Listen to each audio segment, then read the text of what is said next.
하는 사람은 북이스라엘에서 활동했던 선지자입니다. 그러니까 이스라엘이 사울, 다윗, 솔로몬 이때까지는 이제 통일된 왕국이었는데 그 이후로 솔로몬 아들 때부터 해서 남쪽 유다, 북쪽 이스라엘 이렇게 나라가 갈라지게 되는데 이 시대를 분열 왕국 시대라고 하고요. 특별히 남북 왕조 중에서 북쪽 이스라엘에서 활동했던 그러한 선지자였습니다. 그런데 그 북쪽 이스라엘에는 이제 나라 시작부터 멸망할 때까지 19명의 왕들이 있었는데 그 19명 왕들 중에서 선한 왕, 그러니까 하나님께서 기뻐하실 만한 왕이 단 한 명도 없었습니다. 그래서 하나님께서는 안타까운 마음을 가지시고 이 북쪽 이스라엘에 선지자들을 보내주셨는데 그 선지자들, 그 북쪽 이스라엘에서 활동했던 대표적인 선지자가 바로 오늘 호세아라고 하는 사람이고, 또 함께 같은 시대에 북쪽 이스라엘에서 활동했던 선지자가 아모스라고 하는 선지자도 또 역시 있습니다. 이 호세아라는 선지자가 이제 북쪽 이스라엘에서 예언의 말씀을 전할 때에 그때 왕이 여로보암 2세라고 하는 왕이 있었는데, 그러니까 정치적으로 보면은 잘했습니다. 정치적으로는 잘했다 이 말은 하나님 보시기엔 그렇지 않았다 하는 것인데, 정치적으로 잘했다는 것은 우선 나라의 영토가 이때 아주 넓어지게 되고요. 그 다음에 나라가 부강해지고 경제적으로 아주 잘 사는 이제 그러한 나라가 되었습니다.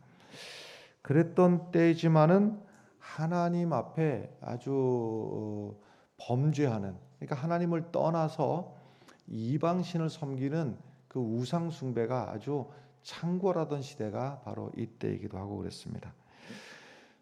대략 한 25년 정도 활동을 하게 되는데, 여러분 호세아서 하면은 제일 먼저 떠오르는 게 있지요. 바로 고멜이라고 하는 호세아의 아내가 생각이 나지요. 이게 이제 호세아서 1장, 2장, 3장에 나오는 이야기인데, 이게 굉장히 강력한 이미지로다가 우리에게 다가와서 호세아 하면 고멜하고 자동으로다가 떠오릅니다. 그러니까 이제 이런 내용이죠. 호세아에게 하나님께서 특별한 신탁, 그러니까 하나님의 미션, 하나님이 주시는 미션을 호세아에게 주는데, 그 미션이 참 이상합니다. 말하자면 뭐 땅끝까지 복음을 전하라든지, 아니면 이방 세계에 가서 뭘 하나님의 말씀을 전하라든지, 이러한 미션이 아니고 호세아에게 주어진 미션은 음란한 여자가 있는데, 고멜이라고 하는 음란한 여자와 결혼을 해라. 이것이 호세아에게 주어지신 첫 번째 미션이었습니다. 그러니까 이 여인이, 고멜이라고 하는 여인이 호세아를 만나기 전부터 문란한 여자였는지, 아니면은 호세아를 만나고 나서 그 다음에 또 음란하고 문란했는지, 또 남자와 관계가 복잡했는지, 그것은 알 수가 없는데, 적어도 결혼을 할 때 딱 지목을 해서 이 여자와 결혼해라 할 때 이 여자가 문제가 있는 여자였던 것만큼은 틀림없습니다. 그래서 호세아가 하나님의 명령을 받아들이고 이제 고멜이라고 하는 여자와 결혼을 해서 가정을 꾸리게 되고, 이제 아들, 딸 합해서 셋을 낳게 되는데, 이 여인이 그만 결혼을 하고 나서 외도를 하는 겁니다. 그래서 이제 가정이 망가져 버리고 이제 도망가 버렸어요. 아들 둘, 딸 하나 이렇게 낳고서는 어디로 도망을 가 버린 겁니다. 그래서 호세아에게 하나님께서 다시 또 두 번째 미션을 주시는 건데, 집 나간 내 아내를 찾아서, 아마도 그 여자가 다른 남자하고 지금 있을 것인데 그 남자에게 값을 치러주고, 아마 채무 관계가 거기서 발생했던 모양이에요. 그래서 그 남자에게 값을 치러주고 내 아내를 다시 데려올 뿐만이 아니라 내 아내를 용서해주고 그 여인을 더욱 사랑해주고 이 여인을 내 아내로 다시 받아들이라. 이렇게 하는 게 두 번째 미션이었습니다. 여러분, 호세아의 이야기니까 그냥 그렇거니 하지만 여러분 입장이라면은 어떻겠습니까? 쉽지가 않습니다. 하나님의 명령이니까 이걸 받아야 되는데 실제로 또 그것을 우리 삶에서 살아내려니까는 그리 쉬운 일은 아니었습니다. 여러분, 참 희한한 이야기가 성경에 다 나오지요. 그러면 이런 이야기, 호세아의 가정을 통해서 하나님이 우리들에게 하시고 싶은 말씀은 무엇일까? 지금 이 호세아의 마음이 어떤 마음인지 이해가 되시죠? 이 여인을 아내로 맞이했는데, 그래서 가정을 꾸리고 이제 세 자녀를 낳기도 했는데 다른 남자하고 도망가 버린 이 여인을 가서 또 돈까지 치러줘 가면서 다시 집으로 데려와서 사랑하고 용서해주고 이렇게 할 때 그 호세아의 마음 이해가 되시냐 말이에요. 그런데 이제 호세아를 통해서 우리들에게 하시는 말씀이 이 고멜이라고 하는 이 여인의 모습을 보면 좀 한심스럽지. 그게 바로 너희 이스라엘의 모습이다. 너희 이스라엘이 바로 이 고멜과 같고, 오늘 우리에게 주시는 것은 역시 마찬가지로 오늘 이 말씀을 듣는 우리의 모습이 이 고멜과 같은 그러한 모습이다. 우리 모습이다 하는 겁니다. 그러니까 우상 숭배를 하는 것을 하나님을 버리는 것이다 이랬는데, 그러니까 우상 숭배하는 것은 이제 성경에서 영적인 간음이다 이렇게 표현하기도 하는데요. 이 호세아에서만 지금 이렇게 배신하는 또는 바람난 뭐 이런 이야기가 나오는 게 아니고, 사실 성경에 보면은 숱하게 많은 배신의 이야기가 계속 이어집니다. 말하자면 애시당초 처음 시작, 그러니까 에덴 동산에서 일어났던 일이 무슨 일입니까? 아담과 하와가 하나님을 배신하고 하나님과의 약속을 어기고 하나님을 배신하고 선악과를 따먹은 이야기이죠.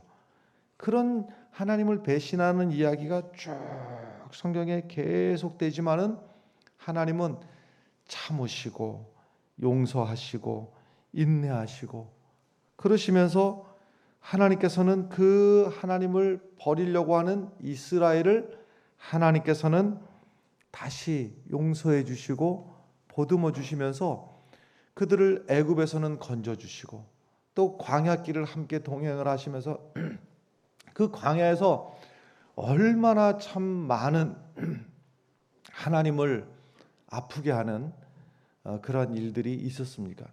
그럼에도 불구하고 하나님이 이 이스라엘을 데리시고 이제 가나안 땅에 들어가시게 되는데, 이 가나안 땅에서의 삶이 마찬가지로 이제 하나님과 이스라엘이 결혼한 것 같은 그런 이제 결혼 생활을 의미를 하게 되는데, 그런데 거기서 지내는 동안에 하나님과 이스라엘이 결혼한 것처럼 이제 그것을 상징하는 가나안 땅에서의 삶이, 그러니까는 통일왕국 120년, 이게 북왕조 기준으로 하자면은 북쪽 이스라엘이 세워질 때부터 이제 그 망할 때까지 136년 합해가지고 한 250년이 넘는 그 기간 동안에 북쪽 왕국 이스라엘 백성들이 보여주신 모습은 어떤 모습이었는가 하면 한마디로 말해서 자기 하고 싶은 대로 했던 겁니다.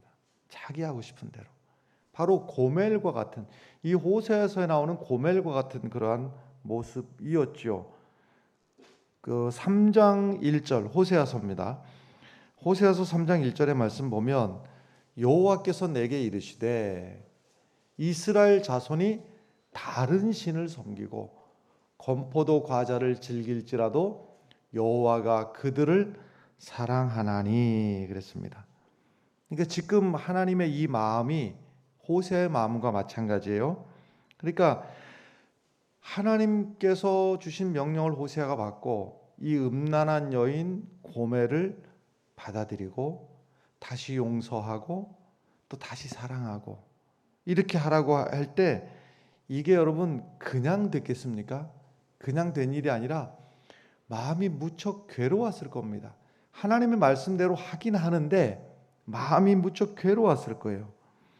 근데 하나님은 왜 호세아에게 이런 경험을 시키는가 하는 것인데, 여러분 우리가요 종종 말이죠 너무 익숙해져 가지고 이런 착각을 많이 하는데, 뭐냐면 우리가 하나님 앞에 이제 하나님 우리의 지은 죄를 용서해 주십시오 이렇게 이제 기도를 하잖아요. 그런데 하나님이 우리를 용서해 주시는 것을 너무 당연하게 여기는 거예요. 하나님이 우리를 용서하시는 것을 너무 당연하게 여겨요. 그리고 우리가 하나님 앞에 죄를 짓는 것은 또 너무 별것 아닌 걸로 생각을 하고, 근데 여러분 고멜의 입장에서 이 호세아의 이 마음을 헤아릴 수 있어야 됩니다. 그러니까 무슨 말인가 하면 하나님이 우리를 용서해 주시는 것이 그냥 아무렇지도 않게 없었던 일처럼 이렇게 되는 일이 아니라, 그럴 때마다 하나님의 그 아픈 마음을 우리를 용서해 주시고 우리를 용납해 주시지만 그 하나님의 아픈 마음을 여러분 우리가 이해를 좀 해라, 그 얼마나 아픈지를 좀 한번 생각해 봐라 하는 그 의미로 호세아에게 지금 이러한 미션을 주신 겁니다. 그러니까 호세아는 지금 인류 역사상 호세아가 지금 하나님의 마음을 제일 잘 이해하고 있는 거예요. 그러니까 이 고멜이라고 하는 이 여인을 용납하고 용서하고 그렇게 하면 사랑하면서 이게 하나님의 마음이구나, 이게 하나님의 마음이구나, 이것을 호세아는 지금 잘 느끼고 있는데, 여러분 호세아의 순종이 대단하다고 생각하시죠? 그런데 말이죠, 하나님께서 고멜과 같은 우리를 용납해 주시는 하나님의 마음을 우리가 헤아려야 돼요. 아브라함이 아들 이삭을 제단에다가 산 제물로 바치라고 했을 때 그 아브라함이 순종했잖아요. 그러면서 아브라함 대단하다 이렇게 여기시잖아요. 여러분 더 대단한 게 누군지 아십니까? 하나님은요, 아브라함은 그렇게 할래다가 하나님이 막으셔가지고 정작 아들을 죽게 하지는 않았어요. 그런데 더 대단한 게 누구냐면 바로 하나님이신 거예요.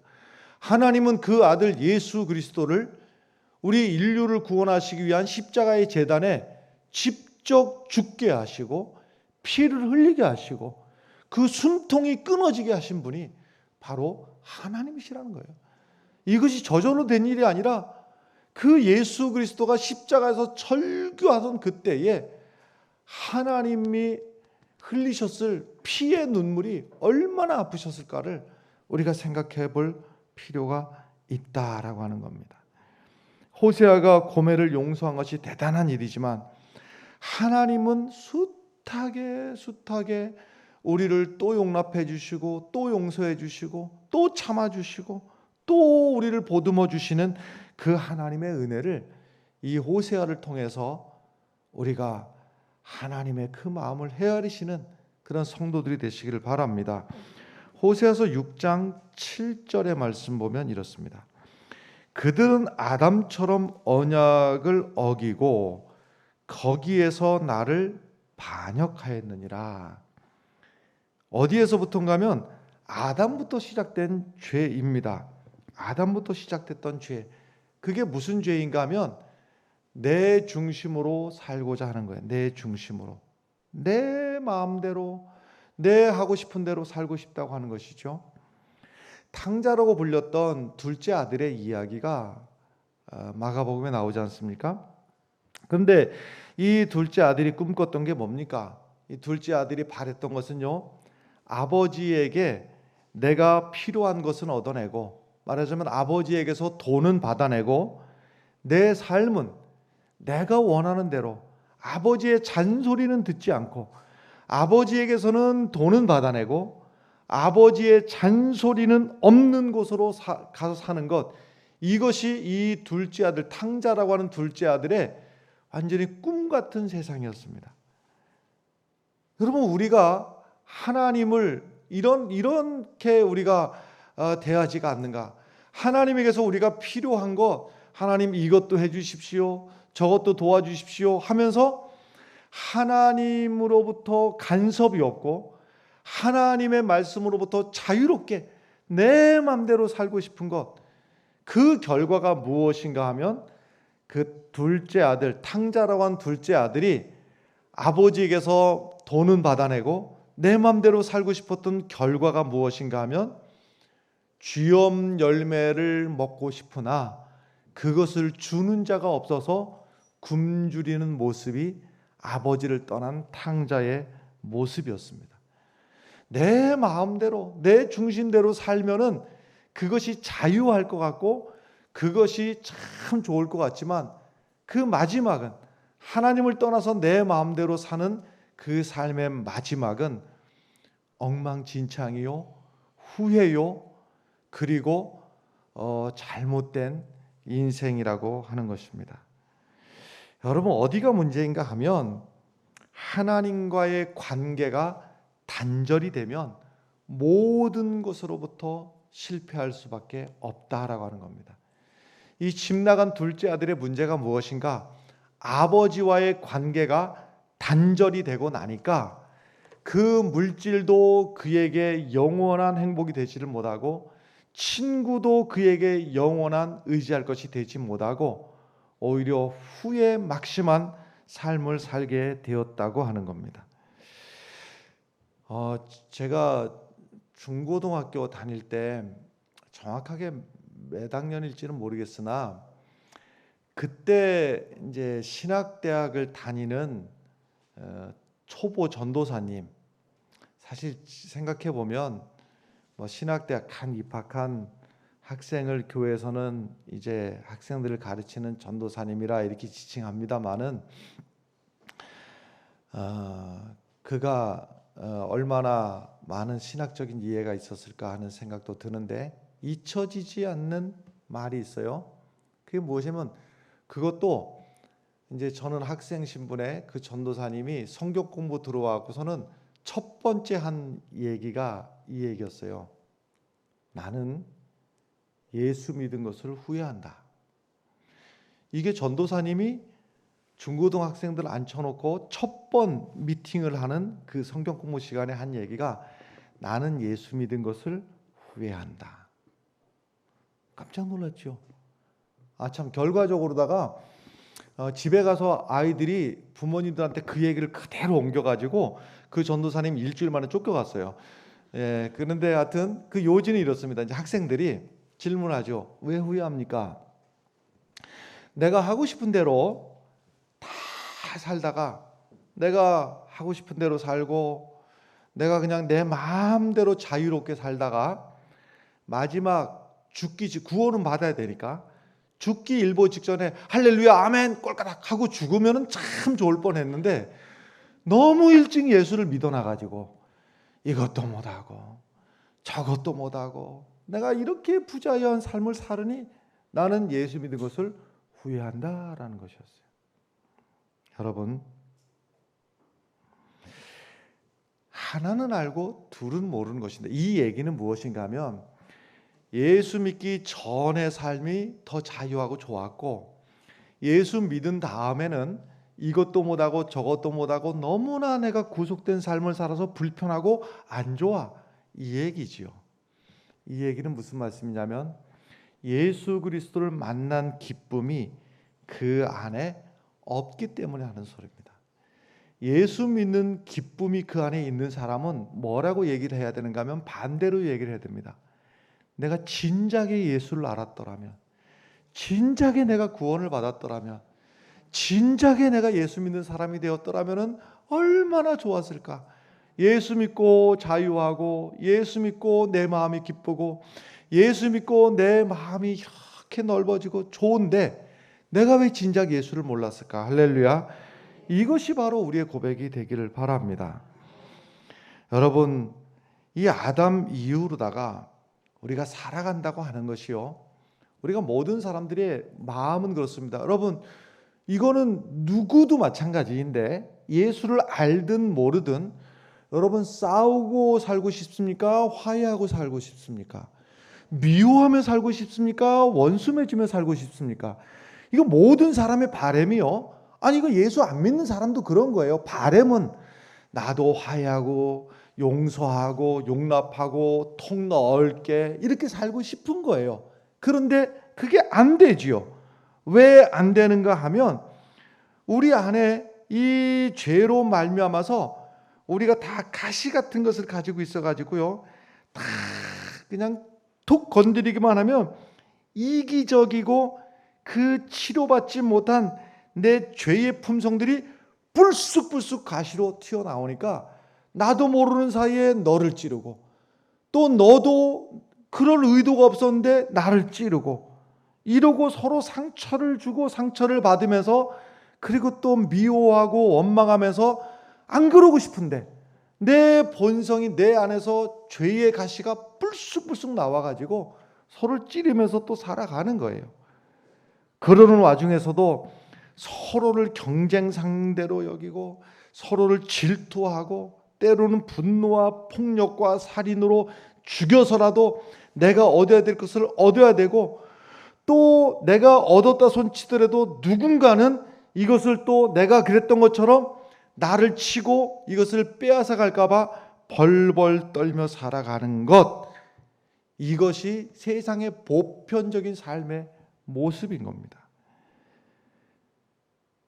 성경에 보면 쾌락을 위해서 이 짧은 인생 노세 젊어서 노세 아니 노지는 못하리라 하고 살아가는 인생들이 많이 있지만, 사마리아 우물가에 예수님을 만났던 여인은, 이 여인은 자기가 어떻게 하든 재미나게 인생을 살아보기 위해서 이 남자도 만나보고 저 남자도 만나보고 수많은 남자들을 만났지만은 내 남편을 불러오라 하는 예수님의 말씀에 이미 5 남자에게 배신을 당하고 지금 함께 살고 있는 남자도 남편이라 말할 수 없는 그러한 삶을 살고 있는 여인에게 예수님께서 주시는 말씀은 요한복음 4장 14절의 말씀, 내가 주는 물을 마시는 자는 영원히 목마르지 아니하리니 내가 주는 물은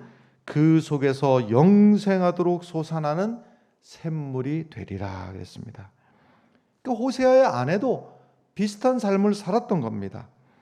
호세아서 2장 5절에 보면 그들의 어머니는 음행하였고 그들을 임신했던 자는 부끄러운 일을 행하였나니 이는 그가 이르기를 나는 나를 사랑하는 자들을 따르리니 그들이 내 떡과 내 물과 내 양털과 내 삶과 내 기름과 내 술들을 내게 준다 하였음이라 그랬습니다. 자유롭게 살고 싶었어요? 호화롭게 살고 싶었어요? 그래서 화려한 옷을 입고 향수와 술 파티에서 자유롭게 만나서 사랑을 나누고, 거기에서 진짜 자신을 사랑해주는 사람을 찾고 또 찾았으나 이 세상에는 없었더라 하는 거예요. 다 스쳐 지나가는 쾌락이었을 뿐이더라. 그것을 깨닫고 이 여인이 이렇게 말을 하지요. 호세아서 2장 7절입니다. 그가 그 사랑하는 자를 따라갈지라도 미치지 못하며 그들을 찾을지라도 만나지 못할 것이라. 그제야 그가 이르기를 내가 본 남편에게로 돌아가리니 그때의 내 형편이 지금보다 나았음이라 하리라. 결국은 어디에 나에게 만족을 주는 곳이 있나 찾아 헤맸던 결과가 결국은 다 소용없고 부질없는 것이더라 하는 것입니다. 아까 제가 진작에 예수 믿은 것을 후회한다던 아무개 얘기를 했는데, 예수님의 비유 중에서 보면 품꾼 이야기가, 포도원 품꾼 이야기가 나오는데 대략 이런 겁니다.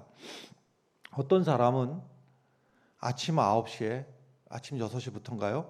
하여튼 그때부터 이제 포도원에 부름을 받아서 너 포도원에서 일해. 하루 일하면 하루 품삯을 줄게.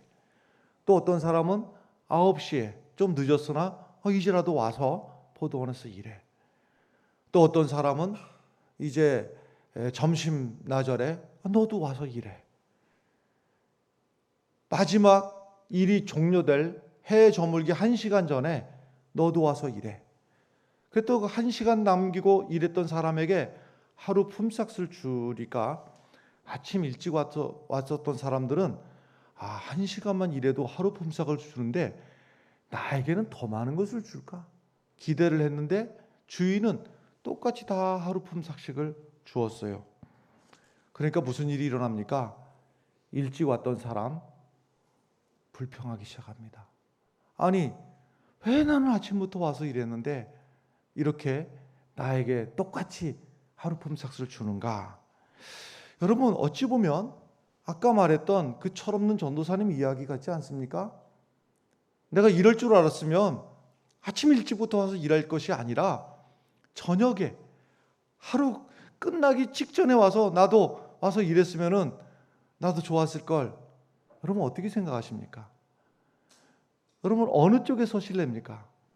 진작에 주인의 부르심을 받아서 그 앞에서 내가 이제 선택받은 사람으로 하루를 불안하지 않게 기뻐함으로 하루를 감사함으로 지내시겠습니까?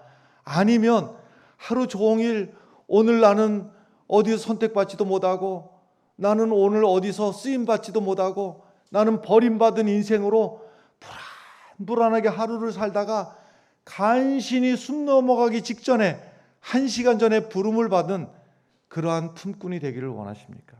이것은 근본적으로 예수 그리스도를 만난 풍요로운 삶이 무엇인지를 모르는 사람들의 이야기인 것이죠.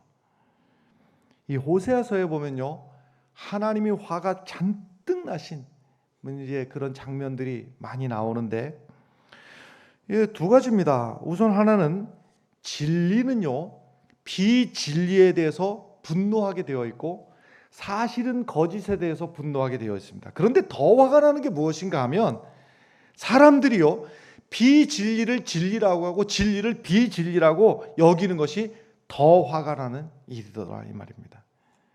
그러니까 하나님이 제일 화가 나시는 장면이 무엇인가 하면 어떻게 나를 모르느냐, 나를 내가 누구인지를 도대체 모르느냐.